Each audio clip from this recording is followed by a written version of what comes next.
For today's Cyber CEO episode, he's doing something I still wouldn't be doing because I wouldn't have the time leverage I need because of the business growth. Even if no one says to Sean, oh yeah, we're going to buy a house today, we're in front of all of our clients and we're top of mind, then we get an opportunity to continue to earn their business and trust. Bless Sean because he was like, oh my gosh.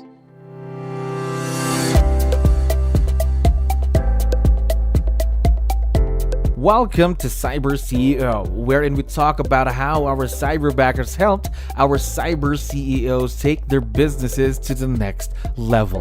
Cyber CEO is powered by Cyberbacker, the world's leading provider of admin support services from anywhere in the world to anyone in the world. Please visit our website www.cyberbacker.com for more details.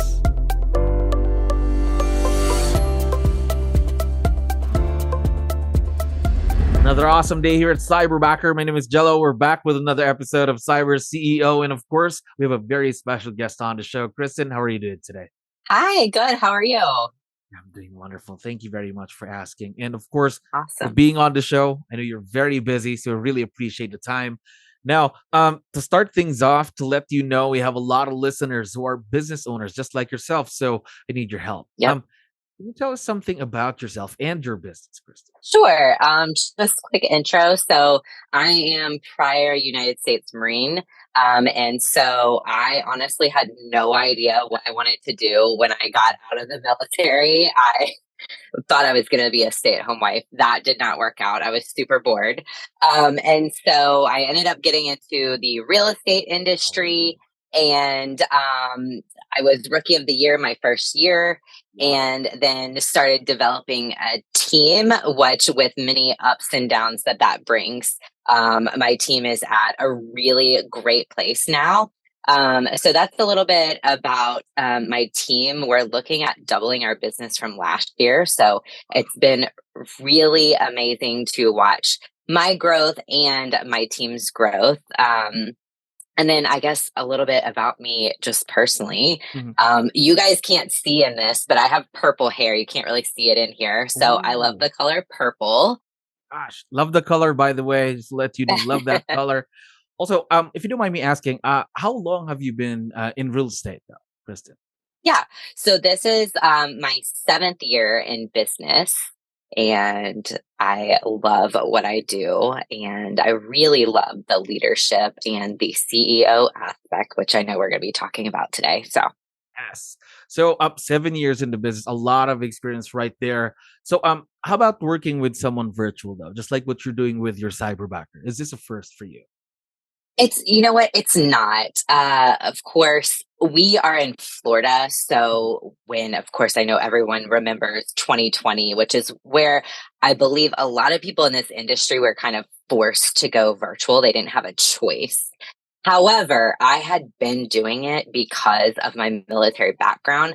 I dealt with a lot of clients that were either doing a corporate relocation, they were retiring, or they were military. And so when 2020 happened and everyone started doing virtual showings and, meeting on Zoom, I had already been doing that. And so transitioning into any type of virtual environment, whether it's from Cyberbacker or to doing listing appointments virtual or buyer appointments virtual, I was very used to doing that. And so it was a really smooth transition. Gosh, it was great, easy transition for you then, because you were kind of used to the virtual world anyway. Now, how about Cyberbacker though? How did Cyberbacker creep up in the picture? How did you find out about us? Of course, they say you're not supposed to hire out of desperation. But that was the kind of the position I was in. And I actually knew about Cyberbacker years ago with my first real estate coach. And they used a Cyberbacker to take notes. And I know you guys have had a MAPS coach on the show before.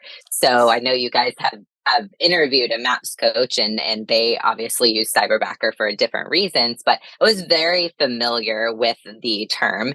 And then I was speaking to my real estate mentor. He's not really a coach, he's a mentor. He walks alongside me. When I need something, he is right there. And then sometimes we don't talk for, a couple of weeks, but he kind of had brought Cyberbacker back up because our team was growing when at least a lot of my colleagues right now are like, my business is down, the market slowed down. I'm like, I don't know what you guys are talking about, but I mean, I just started working like my hours that I was working the first year I was in real estate. And so I needed help, and I needed help quickly. And I also didn't want to take on a huge overhead or huge expense. And so I wanted to be cautious, but I also knew I needed the leverage, which led me to Cyberbacker. Here we go. And again, how long have you been working with your Cyberbacker then so far? So we started at the beginning of the year. So we haven't actually been working together for a super long period of time, but we're past our 30, 60, 90-day mark. And my Cyberbacker's his name is Sean, and he is amazing. Yeah. Now, talk to me more about Sean. Then what's it like working with him? Yeah. So, when we decided to move forward with Cyberbacker, I was very upfront with the hiring team that I really, because, one thing that Cyberbacker talks about is like, you need to be constant communication with your Cyberbacker. You need to give them feedback. Absolutely. And I know that is true. However, in the season that I was currently in at the time, I needed everyone to understand that that was not something I could give at the time. I needed somebody that could be independent, do the task without sometimes hearing from me for a week or two. And so I was very clear about that up front. Now, that's a seasonal thing. That's not forever. Yeah. Correct. But I just knew in this season, this is what I need. I need this person to be trained. I need them to know what they need to do. And once we get past this hump, then we'll kind of rework what our partnership looks like. And just for context for everyone, 2021, I had probably the worst year of real estate since my rookie year. I had a lot of personal health issues, and I also had been trying to build a team and had failed many times. And I started 2023 with an amazing team. I have an executive admin, a director of ops. I've got 4 agent partners, plus myself, plus the transaction coordinator, plus the listing manager. And then I newly had added the Cyberbacker. And so I was still consulting in all these roles on top of doing my own production. We've done over 50% of business that we did last year at this time, we've already completed, and August hasn't closed out. So we're on track to do about $1 million in gross commission, which, for some teams is a really small amount, but to do that so quickly in such a short amount of time after the year we had last year, I think we closed out at like $250,000. Like I said, it was one of the worst years in real estate I've had, with some other issues that I had on my personal plate. And so I just needed somebody that could know going into it, I'm doing the best I can. And that was kind of where we started out with the Cyberbacker. So bless Sean, because he was like, oh my gosh. But gosh, that's huge growth from the numbers from last year to this year. And the year hasn't ended yet. Again, as we talked about, August is over yet. That's the exciting part. But talk to me more about Sean, though. Talk to me about tasks. What do you ask Sean to help you out with every day then? Business? Yes. So when he came on board, I wasn't touching my database anymore. And if you're in the real estate industry, you know how vital that's, like the heartbeat of your business. 100%. And so when he came on board, he really had one task, and that was to clean up my database, make sure everybody was on smart plans. And he was calling everyone on a quarterly basis just to touch base and say, hey, Kristen's still here. We want to check on you and see if there's anything you need in real estate. That was a huge task because I've got several thousand people in my database. And so he's actually, I know it's a lot, especially to not be touching at all. And so that has been kind of his project. So he had a project, he had a goal. It's not like I just like totally left him hanging, but he's been working on that project for the last couple of months, and he's just now pretty much cleaned everything up. And so I know we'll talk about a transition to what his position looks like in the future, but he's just kind of finishing that project, and he's got a monthly newsletter going out to everybody in the database. And so we have arrived at the completion of his first task or first project. So yeah. That's very exciting because, again, as they say, the database is your data bank, of course, especially in real estate. Yep. That's where the money comes from, as they say. Now, talk to me about that, the future, that he's almost done with that. What are the next steps? What are the next things that you want to help out with? Yeah, so I have to say, just the hiring process with Cyberbacker has been incredible. They are amazing. And I know sometimes I'm probably like, hey, I trust you, whatever you say. And they're like, no, we need you to tell us something. But they've been incredible. And so they paired me with Sean, and I interviewed some agents, some Cyberbacker on, through you guys. And we moved forward with Sean. And so, moving forward, now that we've kind of gotten a rhythm in place, I actually probably am going to meet with Sean's, I guess it's his manager, the head Cyberbacker. Yes. And I think we're going to kind of figure out what that next step looks like. But I'm needing leverage in some other areas. So I think it's going to move to a more inclusive role of all areas, from email and calendar management and confirming appointments, really more specifically for me as the CEO of our team. And I mean, I would definitely hire another Cyberbacker. So if we get leverage in that area, then I definitely would my next hire would probably be a second Cyberbacker, rather than any other position I'd be looking at right now. Gosh, that's going to be very exciting. Again, having your own Cyberbacker team in the future, of course, with Sean and the helm, of course. Now, I want to know more about the partnership that you have with Sean. Seems like everything's going great, like a well-oiled machine. Only been less of a year that you've been working together. Yes. Now, I want to know, how did you build trust with someone who's not in the same office, someone who's not in the same country? Because we get that a lot. How do I build that trust with someone I don't see every day?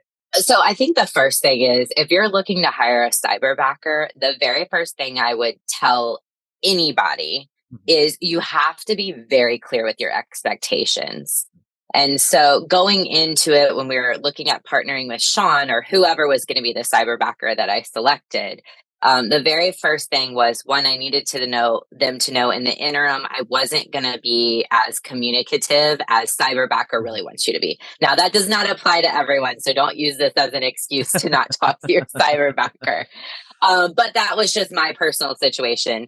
And then the second thing was, because I knew he was going to be touching my database, I was very clear. One of my concerns was that I wasn't going to have somebody that spoke very fluent English. And so I knew that was one of the things, that because he was going to be on the phone talking to my sphere, talking to my past clients, I wanted to make sure that he could understand and they could understand everything that was being communicated. So I was very clear with that expectation. And then the second thing that helped me build trust, or the third thing that helped me build trust, was Sean did his own research on me. Wow. So when we showed up to the interviews, he was the only one that had looked me up on social media and asked me about purple. And like I said, you guys can't see when I'm in regular lighting, my hair is like bright royal purple. And that has to do with our branding for our company. We want all of our clients to feel like royalty. And so he was the only one that said anything. And so I immediately had trust with Sean. I mean, he won me over in the first 10 seconds of his interview because of that specific reason. Just having someone being prepared, that kind of prepared in this first interview, just makes you feel like, hey, he did invest his time in looking me up. I think that right there deserves my trust during the beginning. Right? So going through that interview, was it a clear decision that, hey, Sean's our guy, something like that? I mean, there was definitely a couple other Cyberbackers that I was like, oh, I really like this, I really like that. But like I said, I think Sean was my last interview, if I remember correctly. So going into my interview with Sean, and I did 2 or 3 other interviews. Going into my interview with Sean, I had a couple that I was like, I really like this person because of this reason, but I really like this person. How am I going to choose? And then when I went into the interview with Sean, I was like, oh, never mind. I don't have to choose. I like, this is a perfect fit. So yeah. Sean is the perfect fit. All right. Now, again, as what you mentioned, you've already found your perfect fit in your Cyberbacker, Sean. Now, working together for the past few months, what I'd like to know is what's been the biggest impact of virtual leverage in the business so far? Well, he's doing something that I completely stopped doing. And I will say, like, still to this day, I would not be doing it right now. I don't have the time leverage because of the business growth. And so I had to find, I mean, that's, like I said, it's the heartbeat of your business, your database, whether you're in real estate or you own a pool company or, whatever you do for a living. If you don't have somebody touching your database, you don't want your clients. I mean, at least I don't want my clients to feel like they're a number and they're one and done. Like I want all of my customers to be repeat customers. Absolutely. So I was losing that. And even if no one says to Sean, oh yeah, we're going to buy a house today, we're in front of all of our clients. And so if we're in front of them and we're top of mind, then we get an opportunity to continue to earn their business and trust. And so, he's doing something I still wouldn't be doing because I wouldn't have the time leverage I need to do it. Yeah. So, gosh, so just having someone to do the things that you don't have the time to do so you can focus on the growth and of course, the business. I mean, now, I forgot to tell you about this before we end today, Kristen. Sean's going to be able to listen and watch this once we have this online. So I was wondering, before we end, would you want to give him a quick shout out or any messages you'd like to give out? Yes, Sean, I adore you. You have made my life so much easier. And what a lot of people don't know or don't think about is there is a family behind your real estate agent. We work really long hours, but we do have a family. And so you've made it possible for me to be with mine. So I appreciate you, Sean. There we go. Now, we are very excited to see the continued success and growth of this partnership. And again, Kristen, I know you're very busy, so we really appreciate your time here today. I hope we can get you back here real soon. Of course. Thank you so much for having me. Thank you for listening to our daily dose of Cyber CEO. Stay tuned to know more about how Cyberbacker creates a difference in this digital time and age. You can visit our website www.cyberbacker.com and follow our social media pages on Facebook, Instagram, LinkedIn, YouTube, and Spotify.